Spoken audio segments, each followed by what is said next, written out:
Hello बच्चों, नमस्कार। आप सभी को वेरी गुड इवनिंग। आज हम जो क्लास लेंगे ये पीएनएसटी की chemistry, solid state and nuclear chemistry से रिलेटेड आपके एमसीक्यूज रहेंगे जो पीएनएसटी नीट से रिलेटेड रहेंगे मेरे प्यारे बच्चों। ये तो सभी न्यूमेरिकल विथ एमसीक्यूज करने का प्रयास करते हैं हम, जो आपके प्रीवियस एग्जाम में भी आए हुए हैं, बहुत ही इंपॉर्टेंट क्वेश्चन हैं, तो इन सभी को करने का प्रयास करिए। चलिए स्टार्ट करते हैं मेरे प्यारे बच्चों। तो देखिए कह रहा है, पहला क्वेश्चन है आपके सामने है फर्स्ट, कि जो ठोस कार्बन डाइऑक्साइड है निम्न का उदाहरण है। सॉलिड कार्बन डाइऑक्साइड, यहां पर कह रहा है जो सॉलिड कार्बन डाइऑक्साइड है वो किसका उदाहरण है, यानी solid carbon dioxide is an example of, solid carbon dioxide या ठोस कार्बन डाइऑक्साइड किसका एग्जांपल है। तो ध्यान रखिएगा मेरे प्यारे बच्चों, जो कार्बन डाइऑक्साइड आपका होता है ठोस carbon dioxide, solid carbon dioxide, इसमें मॉलिक्यूलर प्रॉपर्टी पाई जाती है। क्या पाई जाती है? मॉलिक्यूलर प्रॉपर्टी होती है, यानी इसमें मॉलिक्यूलर प्रॉपर्टी होने के कारण यह आणविक ठोस होता है, यानी मॉलिक्यूलर सॉलिड होता है। आणविक क्रिस्टल या मॉलिक्यूलर क्रिस्टल इसे नाम देते हैं, आणविक क्रिस्टल या मॉलिक्यूलर क्रिस्टल नाम देते हैं मेरे प्यारे बच्चों। तो इस तरह से इसका जो राइट आंसर होगा ये हो जाएगा मॉलिक्यूलर क्रिस्टल। तो कार्बन डाइऑक्साइड आपका मॉलिक्यूलर क्रिस्टल होता है, यानी आणविक ठोस होता है मेरे प्यारे बच्चों। चलिए नेक्स्ट क्वेश्चन पे चलते हैं। नेक्स्ट क्वेश्चन है आपका, कह रहा है अगला, निम्न में से कौन सा एक अक्रिस्टलीय है। तो देखिए यहां पर क्रिस्टलीय और अक्रिस्टलीय, क्रिस्टेलाइन और एमॉर्फस टू होते हैं मेरे प्यारे बच्चों। यदि आप क्रिस्टेलाइन और एमॉर्फस को देखेंगे तो एक ही चीज को आपको ध्यान रखना है कि जो क्रिस्टलीय होते हैं उनकी जो शेप होती है, संरचना होती, स्ट्रक्चर होता है, वो रेगुलर होता है और एक क्रमबद्ध तरीके से होता है, और जो आपका एमॉर्फस होता है वो इरेगुलर होता है। यहाँ पर सिंपल सा जो आपका ये जो साधारण नमक है NaCl, ये आयनिक क्रिस्टल है, Na+Cl- के रूप में लिख सकते हैं। तो ये आपका आयनिक क्रिस्टल हो जाएगा। क्या होगा? ये आयनिक क्रिस्टल हो जाएगा। इसके बाद जो डायमंड है आपका, ये कोवैलेंट क्रिस्टल है। क्या है? कोवैलेंट क्रिस्टल होगा मेरे प्यारे बच्चों। इसी तरह जो सिलिका होगा आपका, ये राइट आंसर हो जाएगा इसके लिए, क्योंकि यह आपका एमॉर्फस होता है, अक्रिस्टलीय क्रिस्टल होता है, अक्रिस्टलीय होता है, एमॉर्फस होता है मेरे प्यारे बच्चों। तो इसका जो राइट आंसर होगा ये एमॉर्फस हो जाएगा, ये आपका सिलिका इसका राइट आंसर हो जाएगा मेरे प्यारे बच्चों। चलिए नेक्स्ट क्वेश्चन पे चलते हैं। हीरे के लिए निम्न में से क्या सही है? हीरा क्या होता है? तो देखिए हीरा विद्युत का सुचालक है। आपको ध्यान रखना है जो डायमंड होता है वो सुचालक नहीं होता है। तो इसका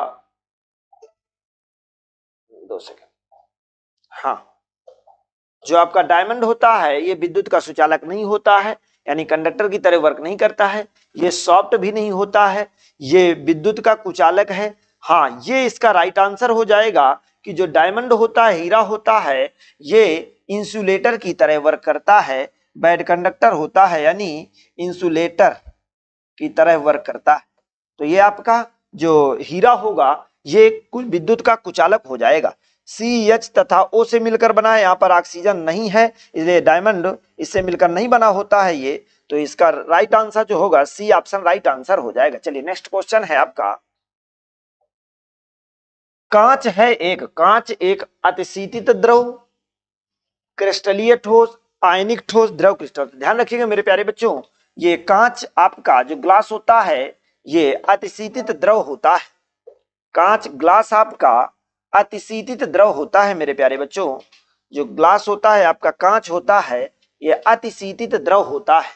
अतिशीतित द्रव यानी इसमें क्या होता है, जो कांच होता है, कांच एक ठोस है, सॉलिड होता है। पहले तो आपको ये ध्यान रखना है, कांच एक ठोस है, यानी कांच एक सॉलिड होता है, परंतु इसमें द्रव की तरह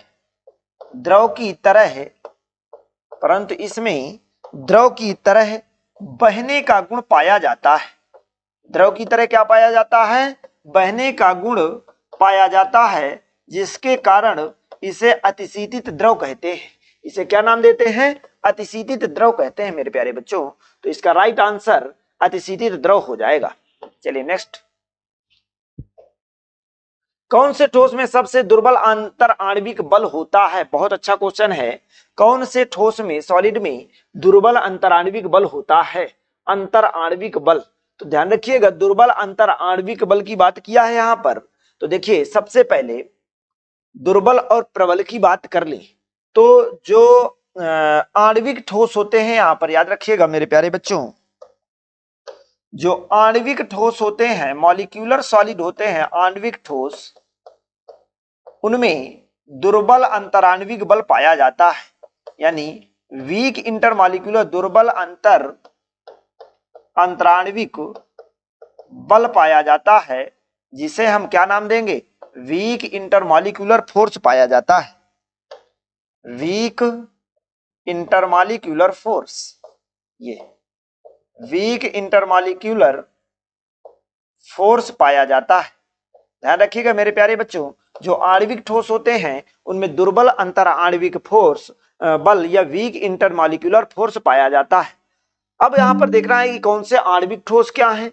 तो देखिए जो आपका फास्फोरस होता है, ये फास्फोरस P4 होता है। इसमें फास्फोरस एक आणविक ठोस तो है, यानी मॉलिक्यूलर सॉलिड तो है, आणविक ठोस है। फास्फोरस आपका आणविक ठोस है, परंतु इसका जो इंटरमॉलिक्यूलर फोर्स होता है वो दुर्बल ना होकर स्ट्रांग होता है, अच्छा होता है, यानी इस पे वीक नहीं होता है मेरे प्यारे बच्चों। चलिए, तो जो आपका सोडियम क्लोराइड, ये नैप्थेलीन हो जाएगा। इसके पहले है सोडियम फ्लोराइड। सोडियम फ्लोराइड जो है आपका सोडियम NaF, ये आपका एक आयनिक क्रिस्टल होता है। तो आयनिक क्रिस्टल में आपका प्रबल पाया जाता है, यानी यहां पर स्ट्रांग इंटरमॉलिक्यूलर फोर्स पाया जाता है। आयनिक क्रिस्टलों में स्ट्रांग इंटरमॉलिक्यूलर फोर्स पाया जाता है, यानी प्रबल अंतराण्विक बल पाया जाता है। आपका नैप्थेलीन यहां पर आ जाता है। जो नैप्थेलीन है ये सहसंयोजक होती है। क्या होती है? सहसंयोजक, कोवैलेंट क्रिस्टल के रूप में नैप्थेलीन सहसंयोजक क्रिस्टल या कोवैलेंट क्रिस्टल होता है, जिसमें भी प्रबल होता है।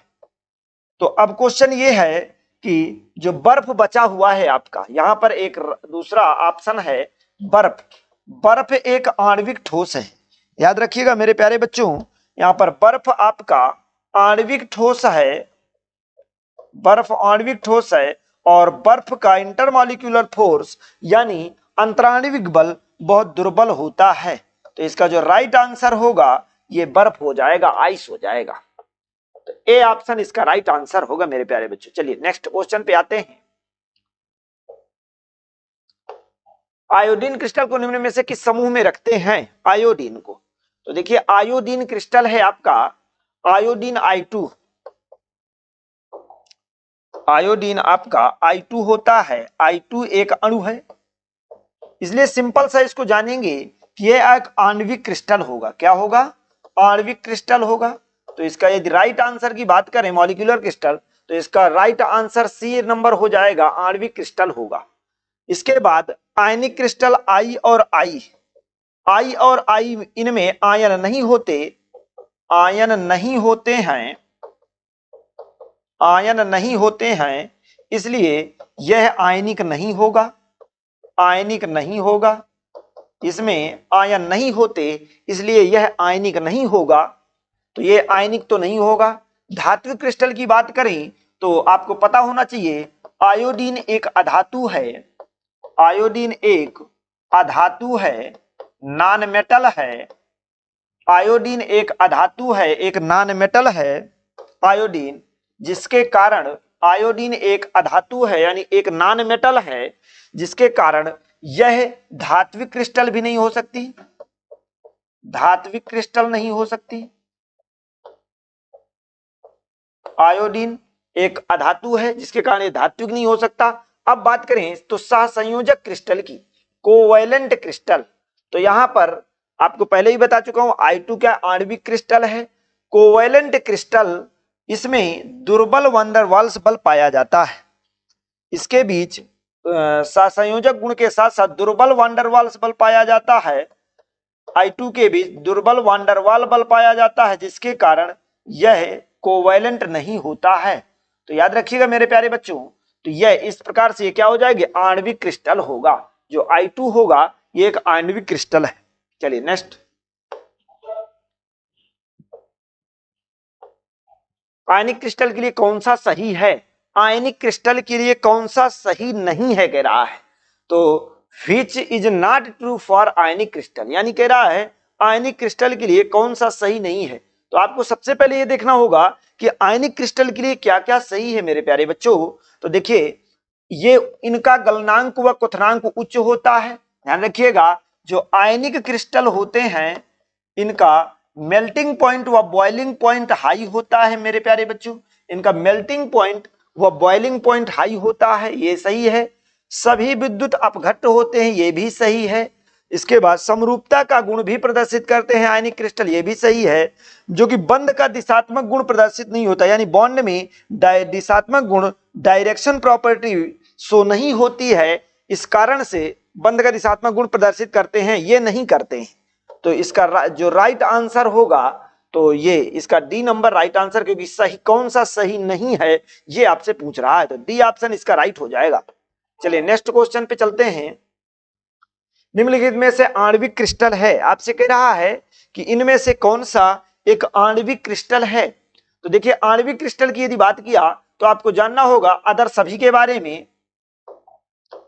जो ये है आपका NaCl, NaCl आपका आयनिक क्रिस्टल है, ये आपका आयनिक क्रिस्टल है NaCl। ध्यान रखिएगा, Na+Cl- हो सकता है, Na+Cl-, यानी ये आयन इसमें पाए गए, इसलिए ये क्या है, आयनिक क्रिस्टल है।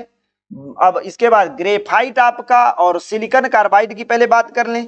तो सिलिकॉन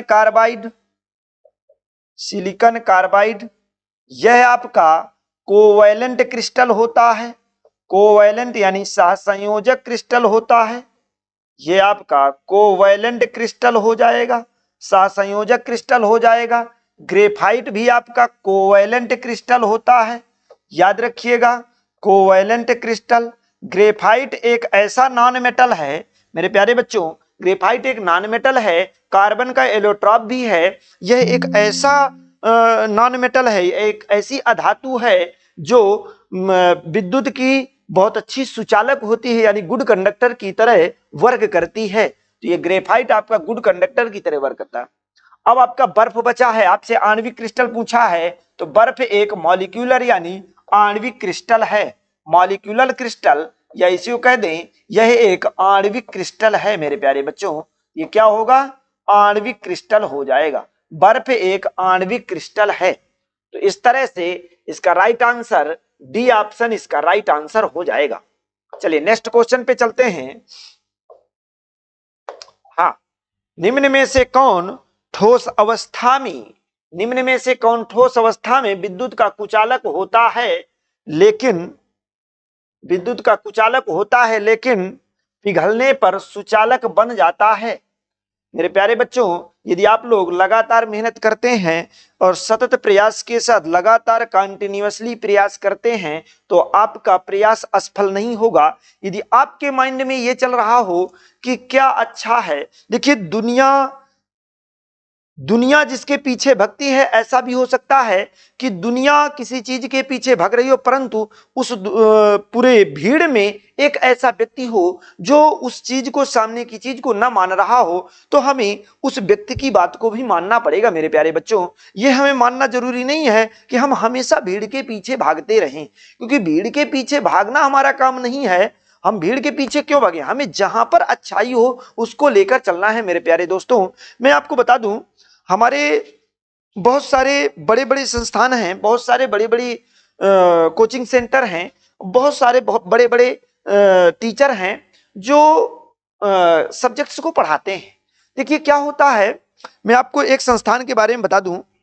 एक संस्थान क्या, बहुत सारे संस्थान हैं, मैं उन सभी के बारे में, मैं किसी को की अवहेलना नहीं करना चाहता, बट मेरे बताने का एक सेंस ये है मेरे प्यारे बच्चों कि आप अपने हित और अहित को खुद जांचें, अपने आप को खुद जांचें कि आपको सही सुविधा, सही व्यवस्था कहां पर मिल पा रही है। क्योंकि देखिए ये समय है, समय एक बार निकल जाएगा तो समय लौटकर नहीं आने वाला। यदि आप इस समय को यूटिलाइज नहीं किए, आपने अपने डिसीजन मेकिंग की प्रणाली को सही व्यवस्था में नहीं डाला, तो आप बाद में इसको बहुत ज्यादा आपको इससे भुगतना पड़ेगा, क्योंकि ये समय आपको नहीं छोड़ेगा मेरे प्यारे दोस्तों।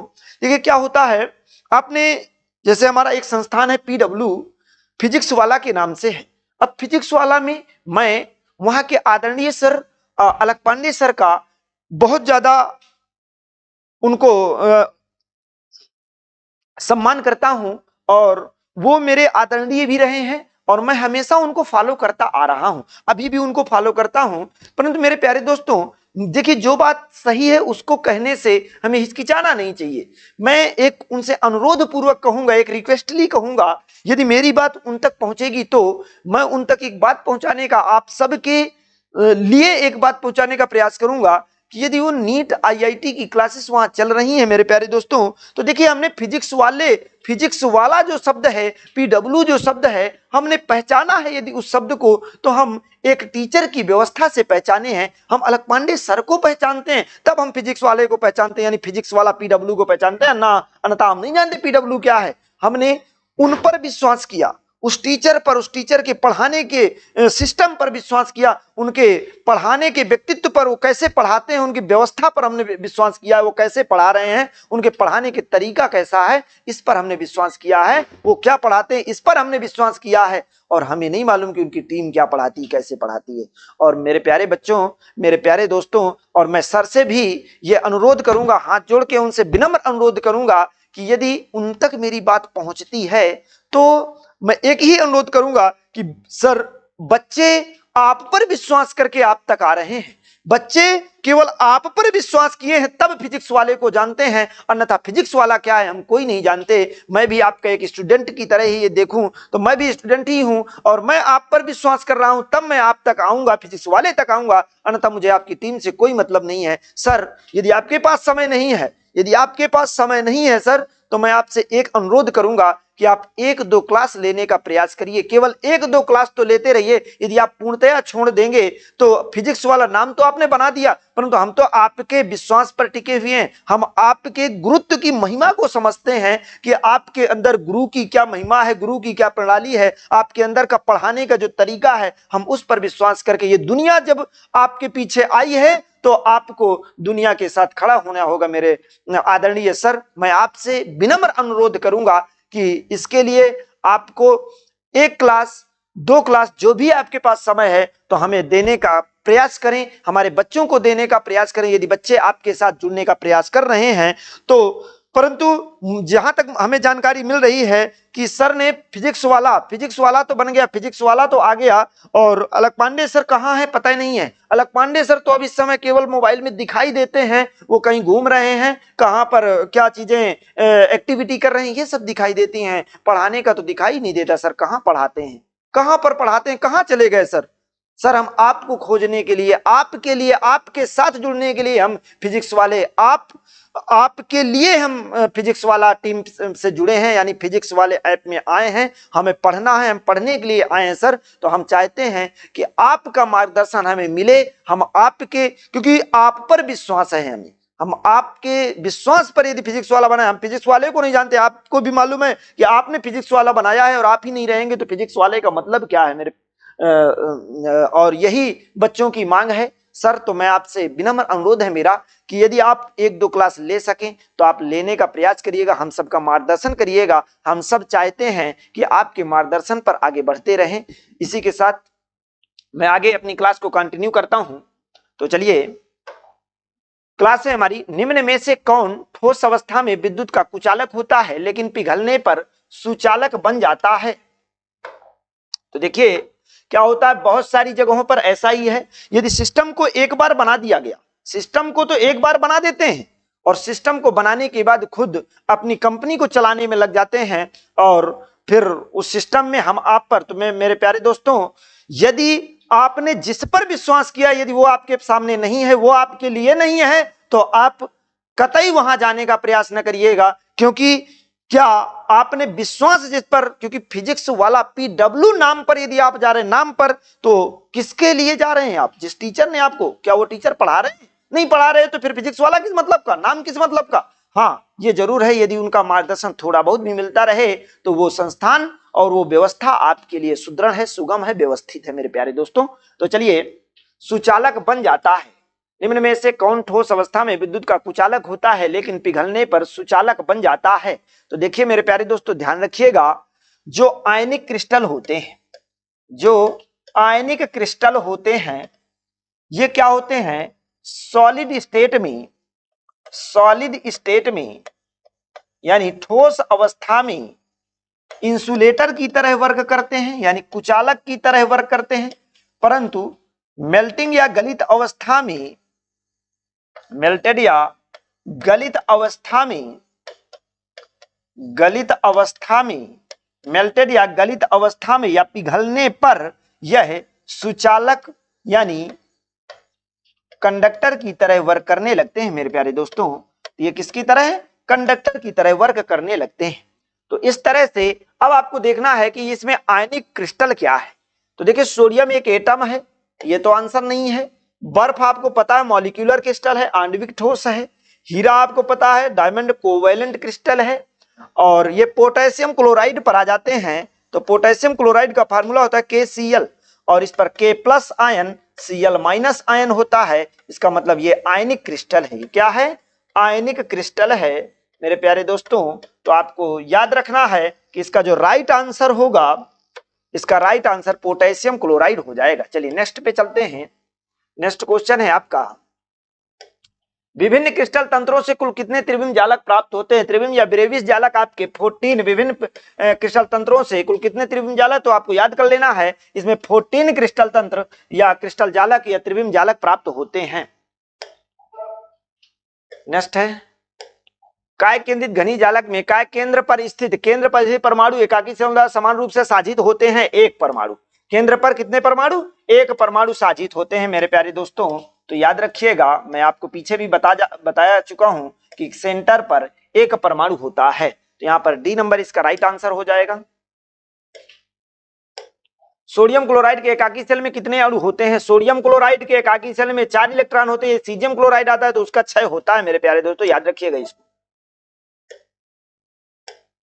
एक आयनिक यौगिक की इकाई सेल में A आयन घन के कोनों पर, देखिए घन के कोनों पर, और कोनों पर 8 कोने होते हैं, एक कोने पर 1/8 परमाणु साझा करते हैं। तो इस तरह से टोटल परमाणुओं की संख्या 1 आ जाएगी, एक परमाणु प्रति आ जाएगा।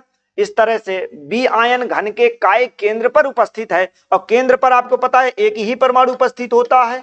तो इस तरह से जो इसका मूलानुपाती सूत्र होगा, मूलानुपाती सूत्र यानी इंपीरिकल फार्मूला, तो इंपीरिकल फार्मूला इसका AB हो जाएगा मेरे प्यारे दोस्तों। ये इसका राइट आंसर AB।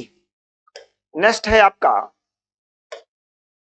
हाँ नेक्स्ट, एक धात्विक क्रिस्टल BCC प्रकार में जुड़ा हुआ है, BCC प्रकार में जुड़ा हुआ है, तो इस जालक के रिक्त स्थानों के आयतन का प्रतिशत कितना होगा? रिक्त स्थानों के आयतन का प्रतिशत, तो देखिए BCC जालक में जो फिल यानी कंप्लीट आयन का प्रतिशत होता है, आयतन का प्रतिशत होता है, वो होता है 68%, यानी 100 में 68% BCC का होता है। जिसमें से यदि आपसे कह रहा है कि अब रिक्त कितना बचा, तो 100 - 68 कर दो आप, तो रिक्त आयतन का प्रतिशत आ जाएगा 32%।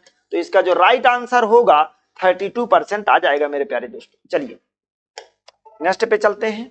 नेक्स्ट क्वेश्चन आपका कह रहा है, पोटेशियम क्लोराइड क्रिस्टल में किस प्रकार का जालक पाया जाता है? पोटेशियम क्लोराइड क्रिस्टल में किस प्रकार का जालक पाया जाता है? तो पोटेशियम क्लोराइड क्रिस्टल में फलक केंद्रित जालक पाया जाता है। कैसा जालक पाया जाता है? फलक केंद्रित। FCC संरचना में प्रत्येक गोले में अष्टफलकीय छिद्रों की संख्या है। FCC संरचना में प्रत्येक गोले में अष्टफलकीय छिद्रों की संख्या है। अष्टफलकीय छिद्रों की संख्या कितनी होती है? 1 होती है। डी FCC संरचना में। कुछ क्रिस्टल दाब के अनुप्रयोग पर विद्युत संकेत उत्पन्न करते हैं, इस घटना को कहते हैं। Some crystals generate electrical signal on the application of pressure, this phenomenon is called piezo विद्युत होता है। इसका जो कह रहा है दाब के अनुप्रयोग पर विद्युत संकेत कौन उत्पन्न करते हैं, तो वो पीजो विद्युत उत्पन्न करते हैं। चलिए नेक्स्ट,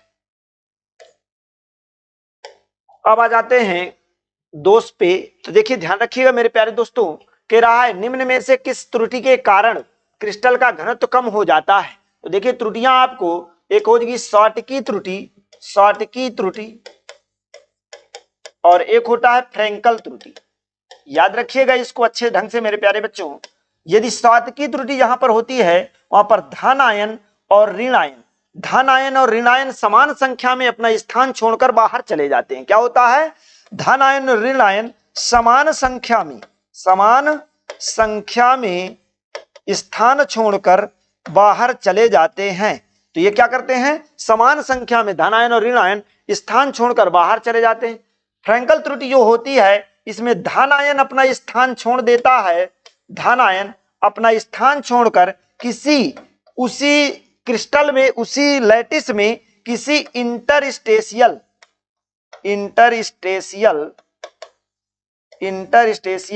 यानी अंतराकाशी स्थान पर, किसी अंतराकाशी स्थान पर जाकर व्यवस्थित हो जाता है, किसी रिक्त स्थान पर या अंतराकाशी खाली स्थान पर जाकर व्यवस्थित हो जाता है और अपने जगह इलेक्ट्रॉन छोड़ देता है। जिस स्थान पर था वहां पर इलेक्ट्रॉन छोड़ देता है, उस इलेक्ट्रॉन के कारण उसे हम नाम देते हैं एफ केंद्र, उस केंद्र को नाम दे देते हैं एफ केंद्र नाम देते हैं।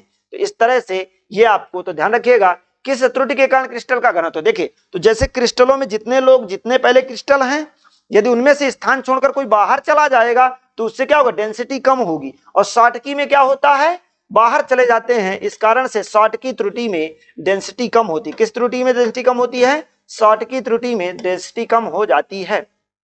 नेक्स्ट पे आएंगे, एफ केंद्र के संबंध में सही कथन। तो देखिए अभी मैं बता चुका हूं क्रिस्टल की रिक्तियों में इलेक्ट्रॉन जुड़े रहते हैं, ये भी मैं आपको बता चुका हूं, हाँ सही है।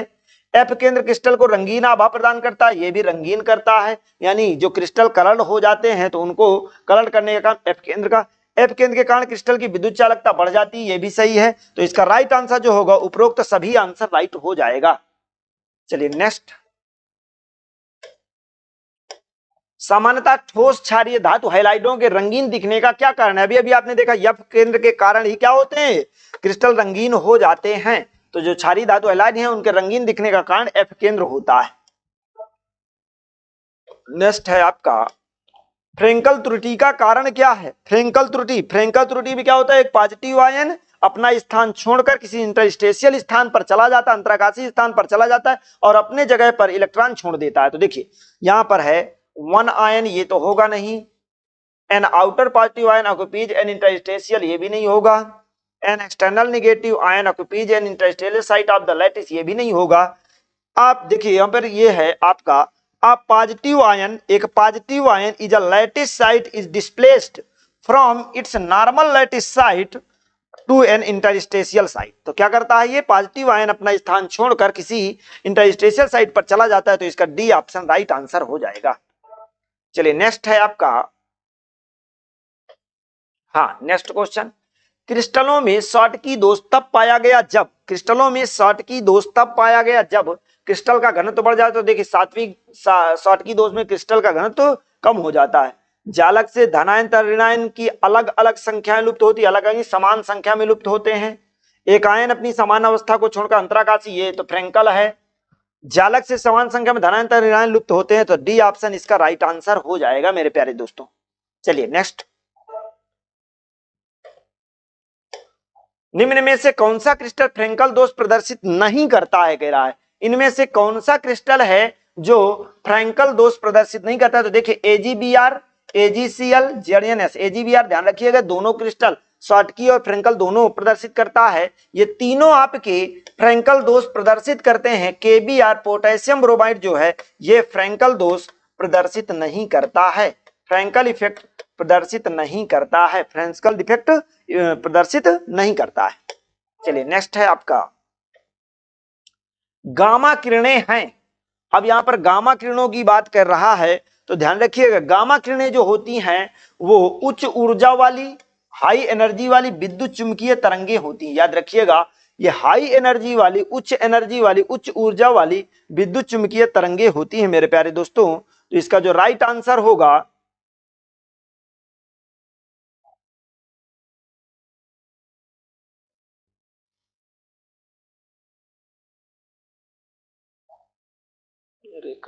हाँ हाँ, तो गामा किरणें क्या कह रहा है, गामा किरणें हैं, गामा किरणें आपकी जो गामा रेज आर, तो ये उच्च ऊर्जा वाली विद्युत चुंबकीय तरंगे होती हैं। तो इसका बी ऑप्शन राइट आंसर हो जाएगा मेरे प्यारे दोस्तों। तो क्या हो जाएगा, उच्च ऊर्जा वाली विद्युत चुंबकीय तरंगे होती हैं, इलेक्ट्रोमैग्नेटिक वेव्स होती हैं। नेक्स्ट क्वेश्चन, इनमें से निम्न के उत्सर्जन के दौरान न्यूट्रॉनों को देखा जा सकता है। किसके उत्सर्जन के दौरान न्यूट्रिनो को देखा जा सकता है, किसके उत्सर्जन के दौरान न्यूट्रिनो को देखा जा सकता है। यहां पर बीटा प्लस उत्सर्जन या पॉजिट्रॉन के दौरान न्यूट्रिनो को देखा जा सकता है। अगला देखिए, नाभिकीय अभिक्रिया में यहां पर लिखा हुआ है 90 थोरियम 228, इसके बाद आपका कह रहा है 83 बेरियम, इसको आपका यहां पर हो जाएगा, ये इसका जो राइट आंसर यहां पर राइट होगा तो बिस्मथ 212, ये होगा इसका 212। चलिए, इस रिएक्शन के लिए कह रहा है अल्फा एवं बीटा कणों को क्रमशः हमें अल्फा और बीटा कणों की संख्या निकालना है, अल्फा और बीटा पार्टिकल्स की संख्या निकालना है। फार्मूला इसका देखना है कि अल्फा कणों की संख्या, अल्फा कणों की संख्या, अब अल्फा कणों की संख्या जब निकालोगे तो क्या करोगे आप, द्रव्यमान संख्या में परिवर्तन, क्या करोगे, द्रव्यमान संख्या में यानी मास के नंबर में परिवर्तन, द्रव्यमान संख्या में परिवर्तन, changes of mass number upon 4, ये आपका फार्मूला हो जाएगा। अल्फा कणों की जब संख्या आपको निकालना होगा, वेरी इंपॉर्टेंट क्वेश्चन है, बहुत अच्छा, जब अल्फा कणों की संख्या निकालना होगा तब आपको क्या करना होगा, द्रव्यमान संख्या में परिवर्तन, यानी द्रव्यमान संख्या, यहां पर द्रव्यमान संख्या में परिवर्तन अपॉन 4, ये हो जाएगा। जब आपको बीटा कणों में निकालना होगा, बीटा कणों की संख्या, जब आपको बीटा कणों की संख्या निकालना होगा तो आपको क्या करना होगा, यहां पर 2 अल्फा यानी 2 इंटू अल्फा कण माइनस परमाणु क्रमांक में परिवर्तन, परमाणु क्रमांक में परिवर्तन, ये फार्मूला हो जाएगा, परमाणु क्रमांक में परिवर्तन। तो इसको याद रखिएगा मेरे प्यारे दोस्तों, ये आपका इसका, मैं आपको फिर से इसको लिख दूं एक बार, 2 सेकंड,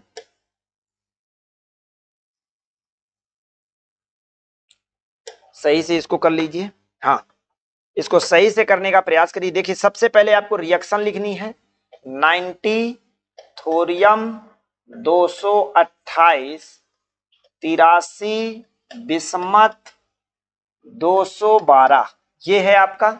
अब इसके लिए आपको अल्फा और बीटा पार्टिकल, तो अल्फा कणों की संख्या जब आप निकालेंगे, अल्फा कणों की संख्या, तो जब आप अल्फा पार्टिकल्स को निकालेंगे, अल्फा पार्टिकल्स को निकालने के लिए आपको फार्मूला द्रव्यमान संख्या, द्रव्यमान संख्या में परिवर्तन, द्रव्यमान संख्या में परिवर्तन अपान 4 फार्मूला करना होगा, ये हो जाएगा द्रव्यमान संख्या में परिवर्तन अपान 4। जब आपको बीटा पार्टिकल निकालना होगा, बीटा कणों की संख्या, बीटा कणों की संख्या जब निकालना होगा तब आपको 2 अल्फा माइनस परमाणु क्रमांक में परिवर्तन, ये करना होगा, 2 अल्फा माइनस परमाणु क्रमांक में परिवर्तन। इस फार्मूले से आप इनको आसानी से निकाल सकेंगे, ये फार्मूले। अब आपको निकालना है अल्फा पार्टिकल। तो देखिए अल्फा कणों द्रव्यमान संख्या में परिवर्तन। अब देखो द्रव्यमान संख्या में परिवर्तन कह रहा है, ये द्रव्यमान है 228, यहाँ क्या है 212, कितना परिवर्तन हो रहा है 28 और 12, 8 दूनी 16 का, कितना हो रहा है 16 का। तो यहाँ पर अल्फा कणों की संख्या निकालने के लिए आपको 16 का द्रव्यमान संख्या में परिवर्तन बटे 4, तो 4 चौक ये हो जाएगा आपका 4 4 जा 16। तो इस तरह से अल्फा कण आपके 4 आ जाएंगे। यदि बीटा कणों की संख्या आप निकालते हैं तो 2, अल्फा कितने आए हैं 4, 2 इंटू 4 माइनस परमाणु क्रमांक में परिवर्तन। अब ये परमाणु क्रमांक होता है आपका, तो 90 से 83 7 का अंतर आया, तो 4 दूनी 8 माइनस 7 आ जाएगा। अर्धायु T1/2 है,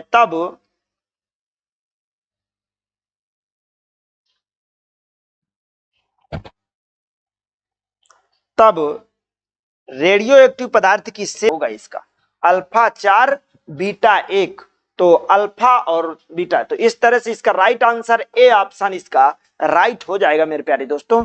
आपको सही ढंग से इस क्वेश्चन को कर लेना है। चलिए नेक्स्ट क्वेश्चन पे चलते हैं।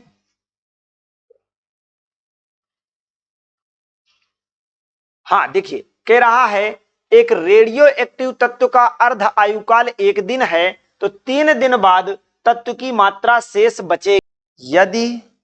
किसी रेडियो एक्टिव यदि किसी रेडियो एक्टिव पदार्थ की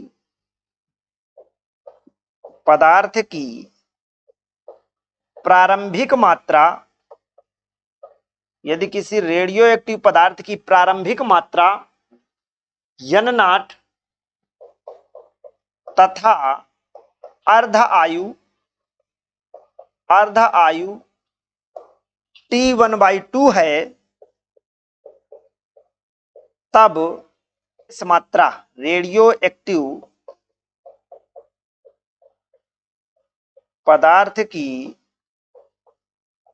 शेष मात्रा, रेडियो एक्टिव पदार्थ की शेष मात्रा को यदि हम कैपिटल N से रिप्रेजेंट करें तो कैपिटल N = n0 इंटू 1/2 की पावर स्मॉल n, ये आपका फार्मूला हो जाएगा मेरे प्यारे बच्चों। ये n0 क्या है, n0 आपका प्रारंभिक मात्रा, किसी रेडियो एक्टिव पदार्थ की प्रारंभिक मात्रा आपका n0 हो जाएगा, अर्ध आयु T1/2 है। अब स्मॉल n क्या है, तो स्मॉल n = होगा आप T1/2 समय हो जाएगा, ये अर्ध आयुकाल हो जाएगा। तो इस तरह से अब क्वेश्चन है एक रेडियो एक्टिव तत्व का अर्ध आयुकाल 1 दिन है, तो अर्ध आयुकाल कितना है, यहां पर गिवन है T1/2 = 1 दिन। अर्ध आयुकाल आपका 1 दिन हो गया, ये अर्ध आयुकाल 1 दिन हो जाएगा। फिर क्या 3 दिन बाद तत्व की मात्रा कितनी बचेगी, 3 दिन बाद, यानी कैपिटल T की वैल्यू 3 दिन दी है, टोटल 3 दिन बाद कितने पदार्थ की मात्रा बचेगी, तो n की वैल्यू यहां से निकालेंगे तो 3/1, तो क्या हो जाएगा 3 दिन हो जाएगा इसका आंसर। ये आ जाएगा आपका 3, यानी 3 दिन ना करके इसको सिंपल सा हम n की जगह 3 रखेंगे, स्मॉल n की जगह। अब यहां पर हम इसको निकालते हैं, तो फार्मूला हमारा है n = n0, शेष मात्रा निकालना है, 3 दिन बाद कितनी शेष मात्रा बचेगी, तो n0 इंटू 1/2 की पावर 3, 1/2 की पावर 3, तो इसका हो जाएगा n = n0 इंटू पावर 3, तो 1 का पावर 3 का 1 और 2 का पावर करेंगे तो 8 आ जाएगा। यानी ये आपका जो शेष मात्रा क्या है, n है। ध्यान रखिएगा मेरे प्यारे दोस्तों, बहुत सिंपल है, शेष मात्रा क्या है, n है, और n0 आपका क्या है, प्रारंभिक मात्रा, और 1/8, तो सिंपल सा कह सकते हैं कि शेष मात्रा जो होगी 3 दिन बाद, जो शेष मात्रा बचेगी पदार्थ की, यानी 3 दिन बाद जो पदार्थ की शेष क्वांटिटी या शेष मात्रा बचेगी, वह प्रारंभिक क्वांटिटी की या प्रारंभिक मात्रा की 1/8 गुनी होगी, प्रारंभिक मात्रा की 1/8 गुनी होगी। तो ध्यान रखना है, एक रेडियो एक्टिव तत्व का अर्धायुकाल 1 दिन है, तो 3 दिन बाद तत्व की मात्रा शेष बचेगी, तो 3 दिन बाद प्रारंभिक मात्रा का 1/8 गुना, ये सी ऑप्शन इसका राइट आंसर हो जाएगा मेरे प्यारे दोस्तों। इस तरह से हाँ देखिए एक क्वेश्चन मान लीजिए इसी से रिलेटेड है आपका, एक और कर लेते हैं। एक रेडियो एक्टिव पदार्थ का, एक रेडियो एक्टिव पदार्थ का अर्ध आयुकाल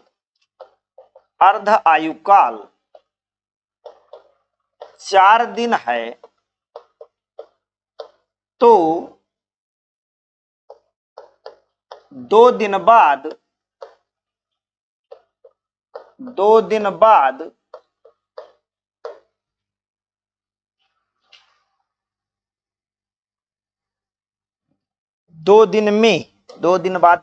में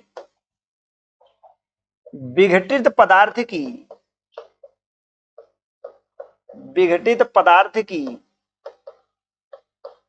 मात्रा कितनी होगी? 2 दिन में विघटित पदार्थ की मात्रा कितनी होगी? ये ध्यान दीजिएगा। एक रेडियो एक्टिव पदार्थ का अर्ध आयुकाल 4 दिन है, यानी आपको गिवन क्या क्या है देखिए। सबसे पहले आपको देखना क्या है गिवन, तो गिवन है आपको T1/2 4 दिन। इसके बाद 2 दिन बाद विघटित पदार्थ की मात्रा यानी कैपिटल टी की वैल्यू 2 दिन दी गई है, तो आपको यहां से निकाल लेना है small N equal to T/T 1/2 होता है, तो स्मॉल एन निकल आएगा तो T 2/4, इस तरह से 1/2 एन की मात्रा स्मॉल एन इक्वल टू आ जाएगा 1/2 मेरे प्यारे दोस्तों। ये इसका स्मॉल एन आ गया। अब आपको फार्मूला निकालना है शेष पदार्थ की, विघटित पदार्थ की शेष मात्रा को यदि हम n से रिप्रेजेंट करें, विघटित पदार्थ की शेष मात्रा, कितनी शेष मात्रा बचेगी, तो यदि n से रिप्रेजेंट करते हैं और उसकी प्रारंभिक मात्रा मान लो n0 थी, इनटू फार्मूला है 1/2 की पावर n, ये इसका फार्मूला हो गया निकालने का। तो अब हम क्या करते हैं, इसको capital N equal to n0 into 1/2 की पावर कितना आएगा 1/2, ये n की वैल्यू आ जाएगी। ध्यान रखिएगा जब किसी के पावर में 1/2 होता है उसको अंडर रूट में ले लेते हैं, तो n equal to n0 into 1 का अंडर रूट 1 है, अंडर रूट 2 ये लिख सकते हैं। इस तरह से कह सकते हैं हम कि जो विघटित पदार्थ की मात्रा बचेगी, शेष मात्रा बचेगी n, यानी विघटित पदार्थ की शेष मात्रा n जो बचेगी वो प्रारंभिक मात्रा का 1/√2 गुना होगी। तो प्रारंभिक मात्रा का क्या होगी 1/√2 गुना होगी मेरे प्यारे दोस्तों। प्रारंभिक मात्रा का 1/√2 गुना होगी, ये इसका राइट आंसर हो जाएगा। इस तरह आपको ये क्वेश्चन, ऐसे क्वेश्चन सॉल्व कर लेने हैं, और ऐसे ही आपके ये बेहतरीन क्वेश्चन कंप्लीट हुए सभी, और हमने सभी क्वेश्चन आपके कंप्लीट करा दिए। इस तरह से आप सभी को धन्यवाद। गुड नाइट मेरे प्यारे दोस्तों।